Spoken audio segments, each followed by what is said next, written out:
Pak Cekal, inflasi bulanan sudah 5 bulan beruntun menunjukkan deflasi. Kalau kita melihat inflasi bergejolak, itu sudah beruntun sejak bulan April. Dan untuk pertama kalinya, sejak tahun 1999, kita mengalami deflasi beruntun selama 5 bulan berturut-turut. Ini tentu bukan fenomena yang biasa ya, Pak. Kalau boleh tahu, sebenarnya apa sih yang terjadi? Ini deflasi beruntun ini apa penyebabnya? Dan apakah ini pertanda perkembangan positif atau negatif ya? Baik, Emen ya. Terima kasih sudah menanyakan ini karena ini jadi diskusi publik lumayan banyak ya.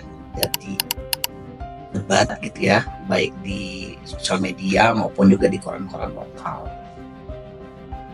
Which is ada dua pendapat gitu ya. Yang satu bilang ini perkembangan positif, satunya lagi dapat dikatakan bahwa ini adalah juga dampak turunan gitu ya dari turunnya kelas menengah gitu. Jadi kita punya isu yang cukup viral kemarin, turunnya kelas menengah, dan inflasi ini sepertinya kemudian gitu ya menjadi justifikasi bahwa oh benar nih kelas menengah menurun, kemudian juga terjadi deflasi yang terjadi 5 bulan berturut-turut.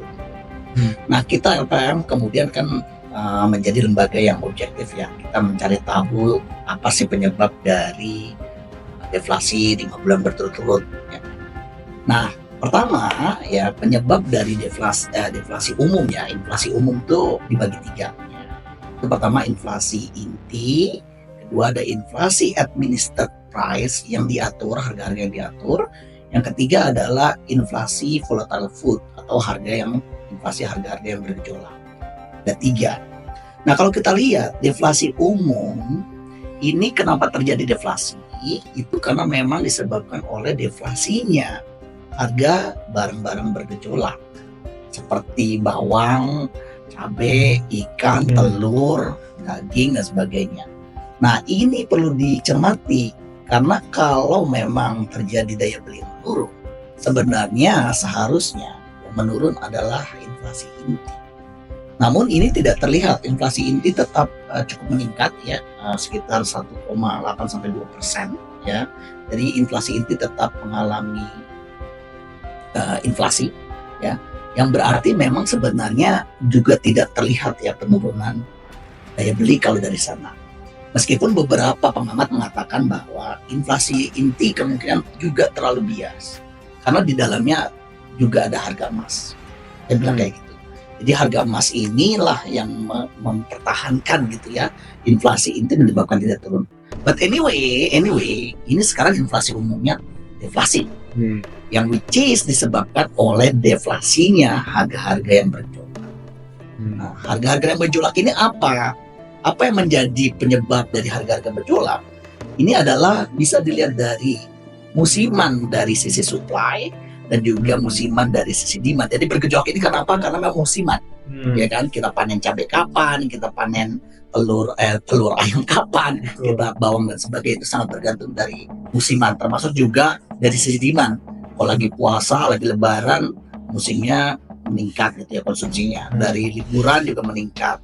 Natalan juga meningkat gitu ya. Itu berarti dia memang akan sangat volatile, maksudnya dia akan turun dan naik gitu ya. Yang which is kita tahu ada nama apa yang disebut dengan mean reversion. Jadi deflasi barang bergejolak itu biasanya akan deflasi 2-3 bulan, kemudian dia akan inflasi 2-3 bulan. Selalu begitu biasanya secara normal. Tapi kalau sekarang enggak ya? Tapi kalau sekarang enggak, ini udah 6 bulan deflasi. Nah pertanyaannya mengapa? Apa yang terjadi dengan sekarang, berarti kita harus mempertanyakan apa yang terjadi dengan harga-harga yang bergejolak.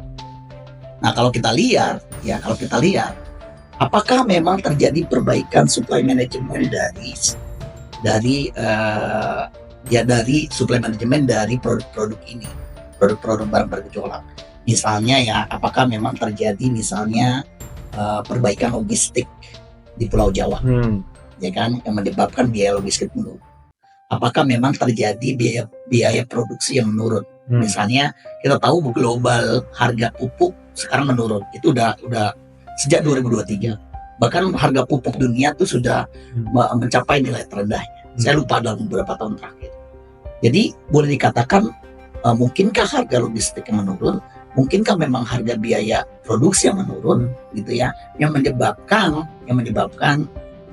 kemudian supply dari barang-barang bergejolak ini kemudian memang cukup bisa stabil dan cukup banyak produksinya di Indonesia dalam 6 bulan terakhir. Kalau begitu sebenarnya dengan kemajuan logistik dan supply management, berarti itu sesuatu yang lebih bagus ya Pak Caikal? Benar. Iya, ini memang kita kan memang belum memastikan benar-benar ya, kita belum melakukan regresi analisis gitu ya mengenai apakah benar terjadi hal-hal tersebut. Kita belum mengecek data primernya gitu ya. Kalau bisa kita survei apakah benar terjadi penurunan biaya-biaya input produksi gitu ya. Tapi satu hal juga selain yang 3 itu sebenarnya adalah memang berkurangnya bencana alam ya, di Pulau Jawa. Kita nggak mendengar tuh banyaknya banjir, banyaknya tanah longsor, banyaknya kekeringan ya kan di tahun 2024 ini. Itu juga yang pekuliar terjadi gitu. Jadi boleh jadi semuanya gitu ya. Secara kebetulan atau secara apa memang mendorong gitu ya. Mendorong deflasi barang-barang bergejolak. Nah, apakah kalau demikian, ya tadi saya bilang ya, apakah ini merupakan petanda daya beli menurun? Saya mungkin tidak berpihak kepada pendapat itu. Karena tadi ya daya beli menurun adalah lebih disebabkan karena harus ditunjukkan oleh inflasi inti, bukan inflasi barang bergejolak. Walaupun inflasi inti juga dipertanyakan, apakah dia benar-benar menunjukkan daya beli atau enggak, karena memang di dalamnya ada komponen emas, ya. Komponen harga emas yang terus meningkat, yang menyebabkan mungkin inflasi inti juga meningkat. Tapi ada satu hal lain yang sebenarnya mungkin juga harus kita pertanyakan ya. Bagaimanapun juga survei biaya hidup ya yang digunakan untuk bandel konsumsi inflasi kita itu memang mungkin belum diupdate juga ya. Belum diupdate oleh BPS gitu ya.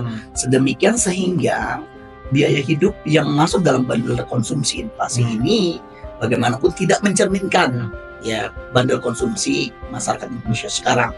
Seperti kita tahu bahwa sekarang masyarakat ya terutama para netizen itu kan banyak sekali sebenarnya pengeluarannya berupa digital goods.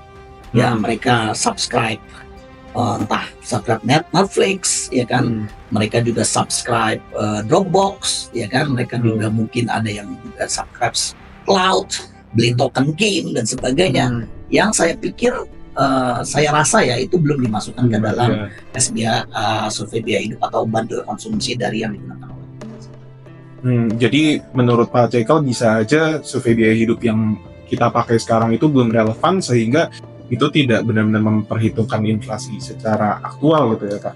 Ya, itu mungkin kekurangannya. Sedemikian saya juga tidak bisa mengatakan bahwa menurunnya daya beli itu bisa terlihat dari inflasi inti, ya kan? Tadi salah satunya adalah kenaikan harga emas, kedua adalah memang SBH-nya mungkin belum menggambarkan secara aktual pengeluaran dari rumah tangga Indonesia, terutama di daerah-daerah perkotaan. Dengan ramainya dikabarkan bahwa daya beli kelas menengah itu menurun, apakah ini bisa kita kaitkan dengan deflasi 5 bulan beruntun? Iya, jadi memang banyak sekali yang mengaitkan ini ya, bahwa deflasi ini memang terkait dengan daya beli kelas menengah yang menurun. Tapi jika kita lihat yang tadi saya sudah katakan ya, bahwa yang menurun adalah sebenarnya volatile. Nah, sedangkan inflasi umum dan inflasi inti dan inflasi administered price yang diatur pemerintah itu masih mengalami inflasi atau tidak deflasi beruntun. Seperti kita ketahui, even dalam outlook KPN menganalisis gitu ya, proporsi dari konsumsi makanan kelas menengah yang menurun itu malah justru naik.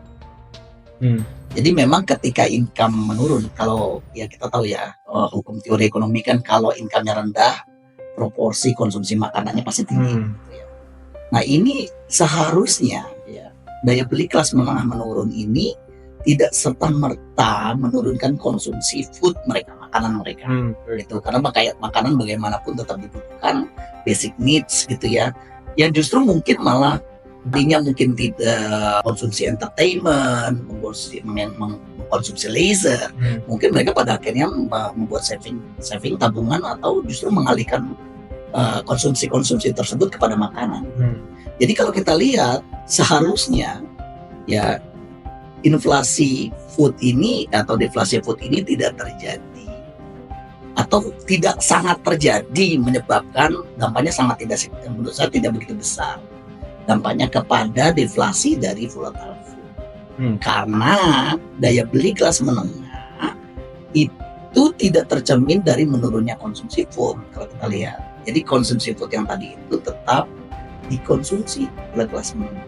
Nah ini harusnya terlihat lebih kepada inflasi inti dibandingkan dengan komponen volatile.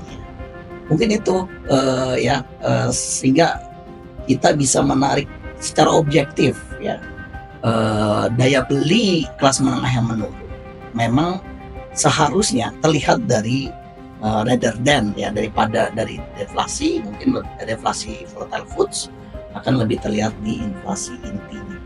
Ini Pak, kemarin itu santer ada kabar mengejutkan bahwa data inflasi itu diduga dimanipulasi oleh Pemda demi mendapatkan insentif. Dikatakan bahwa Pemdanya ini mendatangi BPS daerah agar inflasinya terlihat rendah. Gimana menurut Bapak soal ini? Ya sebenarnya juga kalau kita baca ya di media-media ya ini juga dari concern Bu Sri Mulyani ya. Bu Sri Mulyani katanya sudah mengkoordinasikan kepada Pak Tito ya sebagai Kemendagri mengenai hal ini, dan memang sepertinya ada sinyalir itu benar adanya meskipun dalam skala yang sangat kecil ya. Itu yang saya baca, saya nggak tahu itu valid atau enggak gitu ya. Tetapi memang berarti ada memang beberapa tidak semua ya dan tidak signifikan jumlahnya memang meminta gitu ya BPS daerah mungkin ya untuk mencatat inflasi yang lebih rendah. Pertanyaan saya adalah pertama ya, apakah memang ya dari beberapa daerah yang sedikit itu gitu ya, itu akan mendorong inflasi umum yang di atas nasional? Karena bagaimanapun nanti bobotnya bagaimana ya, sampelnya terlalu kecil, kalau dibobotin ya mungkin nggak akan secara signifikan dalam mempengaruhi nilai inflasinya gitu kan ya. Kalau kemudian satu dua daerah doang, iya, ya nggak pengaruh ya Pak. Dan itu akan dibobot juga kan. Masa mungkin seluruh harganya kemudian diminta gitu ya, pasti kan ada produk yang diminta, ada produk yang nggak diminta, yang nggak mungkin juga semuanya juga dalam satu daerah, dan itu kan dibobot juga oleh daerah-daerah lain. Jadi produk-produknya pun banyak sekali sebenarnya di bandar konsumsi itu kan ya. Yang mana yang mau diintervensi gitu kan ya.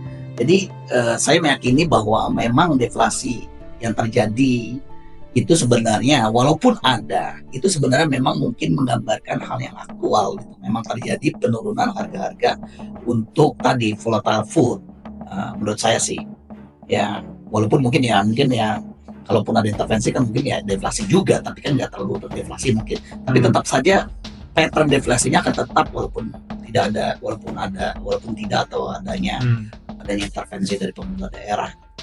Jadi saya sih meyakini bahwa data inflasi ini masih bisa digunakan, masih bisa valid untuk kita mengambil insight gitu ya, bahwa memang jangan-jangan terjadi, bukan jangan-jangan ya, memang ada baiknya terjadi perbaikan dari supply management ya, termasuk proses produksi, teknologi, harga input dan harga logistik, dan juga tadi even alamnya, iklim dan bencana alamnya juga mendukung untuk terjadinya deflasi ini di tahun 2020.